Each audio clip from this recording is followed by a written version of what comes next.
Welcome back, ladies and gentlemen, for another YouTube video. Allincrypto here, and today we are going to be talking about Hedera Hashgraph Hbar. We are going to be hearing from Lehman Bard himself, actually talking about his vision of Web3 and how he plans on going about facilitating Web3, actually enabling the world to utilize distributed ledger technology. So this is going to be a really interesting video. We are going to spend quite a bit of time actually looking at his comments. We're going to be playing a number of clips. And then we're going to be moving on to DLA Piper, who of course are on the Hedera Governing Council, and their involvement and usage of Toco, which I actually think is a really big deal. And they're going to ultimately tokenize assets with Toco. But before I dive into all that, guys, just a little bit of housekeeping. We do have some news over the past 24 hours for Hedera, and that is Justin, Hedera Governing Council members have decided to update the committee policy regarding financial decisions, making now Hedera can't spend any more money without the approval of the governing council members. And this is, you're seeing behind the scenes. It's not really at the center stage of everything going on right now with Hedera, certainly on YouTube, but there's a lot going on with the governing council and the kind of mechanics behind how it works, and they're kind of becoming or coming to fruition in regards to actually being a council. So what I want to do, guys, we've got a number of clips lined up for you, is dive into the first clip of Lehman actually talking about Web3, what he thinks it is, and then we're going to get into his sort of vision on how, or his own thoughts on how you actually facilitate Web3 and get adoption of these distributed ledger technologies. Let's dive into clip number one. So what is Internet of Value? I don't know. Maybe what it means is that we're taking things of value and putting them into blockchains where we can actually do things with them. And so that would mean tokenization. That would mean taking things in the real world that have value and bringing them in. And I think we're starting to see this now, of not just playing around and figuring out how can we do tokenization, but actually taking things in the real world that have value. And ultimately, I think everything of value will end up on the blockchain because it's faster and cheaper and more secure and enables new use cases. So there we go, clip number one, just a warm up. You know, we happen to absolutely agree with what Lehman is saying there, you know, ultimately on the fact that everything is going to be tokenized. This is not just hopium. I think this is a realistic prediction for the future and how digital or how markets work. And actually, there's a whole load of markets that currently aren't traded like markets and can't be. And actually, distributed ledger technology breaks down those barriers and actually enables it. And we'll talk about that a little bit when we look at Toco. But that was clip number one. Let's move on to clip number two. Go ahead, Lehman. Well, sure. So how do we get the world to use these things? How do we build the ecosystem? Well, the ecosystem is many different kinds of people. There's developers. How do we get them? Well, what you do is you make it easy to develop on. You have developer evangelists that go out and talk. You have meetups. You have hackathons and conferences. And you have Stack Exchange. And you have, we were just talking about AI. And we have a thing with ChatGPT now where you can ask it questions about how to build things on Hedera. And it helps you build things on Hedera, that kind of thing. Then you have startups. And so we have grant-giving organizations. And so we have grant-giving organizations that help people to get started. We have accelerators that will actually give engineering help and business help and advice and things like that. There's a number of those. That helps build an ecosystem. And you have processes where they can give feedback on what new features ought to be added. And you have the Hedera improvement process, the HIP process. It's like the EIP for Ethereum or whatever. You have this process where they can get involved. And then you have enterprises, which is very important. And for enterprises, you need to reach out and say, talk with them. What are your real pain points? I know blockchain is a buzzword. You don't want to just do it because it's a buzzword. And when I talk to someone in enterprise, my first question is, do you even need blockchain? Could you just use a database? But in many cases, you need the trust, you need the efficiency, you need the speed, you need the decentralization of blockchain. And in that case, a DLT, a ledger, is what you need. And you talk to them about how this helps their bottom line. And so it makes things faster or cheaper, or it allows them to offer new services they've never offered before. And you need to talk to them at their level of what do they really care about? Is there a match? And maybe for a given enterprise, there's no match and they shouldn't do it yet. But ultimately, you find where there are matches and you need to go out and talk to them. And so we do a lot of that. And then we need to be able to have it for the final users. We need to make things easy to use. And in a lot of ways, we may need to make it invisible for them. I think the typical user, if you want to go out and buy a token or get some cryptocurrency, Would you call that easy? Would anyone say this is an easy process? It is a nightmare for a typical person who knows nothing about computers and nothing about blockchain. So how does it get addressed then?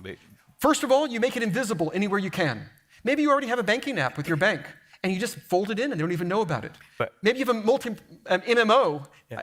I just learned recently you did that. That is so cool.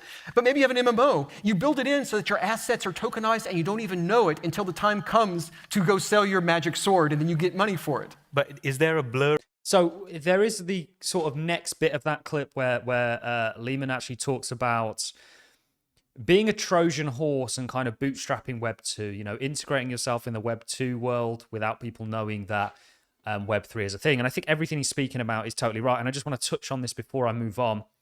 For me at this point, I personally believe that Hedera stands the best chance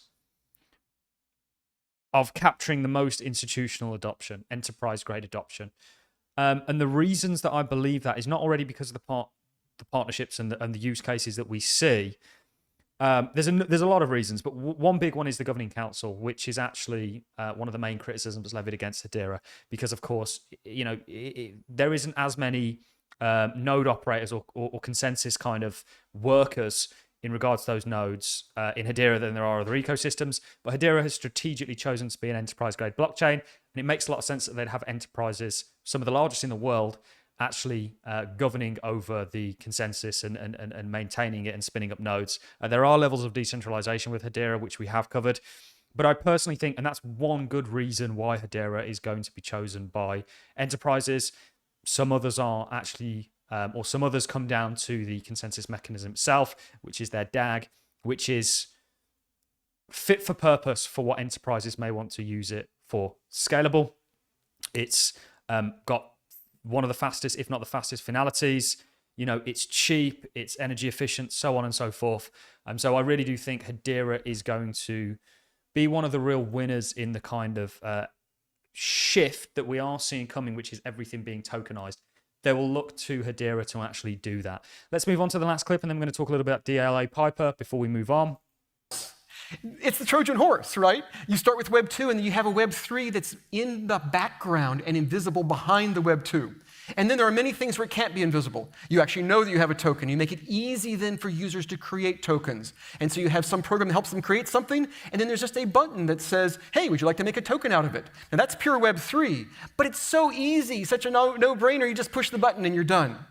And we have to have key recovery being automatic and a no-brainer. All these things have to be easy. This is the future we have to get to, where for developers and for startups and for enterprises and for end users, it is incredibly smooth and easy and safe. We also have to make sure they can avoid the frauds and the scams and all those things in our industry.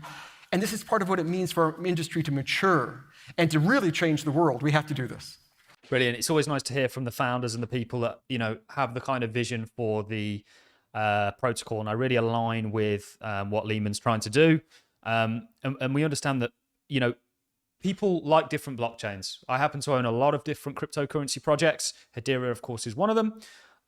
But we like other blockchains for different reasons. We like Hedera because it's positioned, in my opinion, to be an enterprise-grade blockchain, and it's doing a fantastic job of that. I want to just move on now to DLA Piper and, of course, what they're doing with Toco. So anybody that's unfamiliar, DLA Piper is, of course, one of the governing council members. There's 29 of them currently. You know, this is set to expand to 39. And DLL Piper is, of course, really a law firm, more so than anything, but they have created something called Toco. Now, let's dive into what Toco is and actually how Toco, I think they've already got a license in Dubai and a number of other places. They're already being used by a number of individuals. We looked at Quarterly Homes, which are tokenizing real estate. I think Toco, and the one thing that really sort of inspires me with the governing council is the fact that they're all actively trying to use Hedera. Let's actually dive into a little bit about Toco, for anybody who's unfamiliar, and then we'll wrap the video up. Nice chilled out video on Monday, guys. Imagine a world in which investors can seek out these unique products, compare them in real time, be presented with information about them without having to do expensive and time-consuming due diligence. And then access and acquire these assets and trade in them in a dynamic and real-time way. And imagine all of this happening on a 24/7 basis, low commission rates, and with the ease with which we currently see cryptocurrencies trading on a global basis. Well, at DLA Piper, that is what we imagined 2 years ago. And we looked at the promise of blockchain technology as a means by which this could be delivered in reality. And we wondered, why was it not happening? Why was the security token offering market not a thing that was already kicking off? And we examined all of the friction points and challenges as to why that wasn't currently happening. And we've come up with a solution. Pleased to announce that earlier this month, we've launched Toco, a new digital asset tokenization, creation, and distribution platform that allows all of the participants in this ecosystem to come together in a way that makes tokenization and fundraising using digital assets a reality. Leave that there. I don't want to play too much on it. We have covered Toco before. This is the way the world's moving, guys. And ultimately, you know, this channel was born out of the real movement that was Bitcoin in regards to decentralization, challenging the already existing monetary systems. We back a lot of other blockchains out there that are doing a similar thing and extending what Bitcoin did and going from peer-to-peer to actually operating systems and doing more intricate things.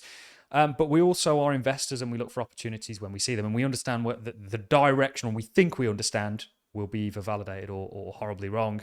The direction of the world and the fact that it's all moving on to becoming tokenized. And Hedera, for me, offers a pretty outstanding opportunity in actually getting on board that train and profiting potentially, this is not financial advice, from that movement.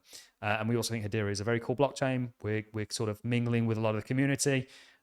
Great community, very warm and welcoming and opinionated, which I think a community needs to be. On that note, I'm going to love and leave you guys. Hopefully you enjoyed this video. If you did, a like and a comment is always appreciated. Don't forget to go and follow us at Allincrypto on Twitter. Go and check our website out, allincrypto.com.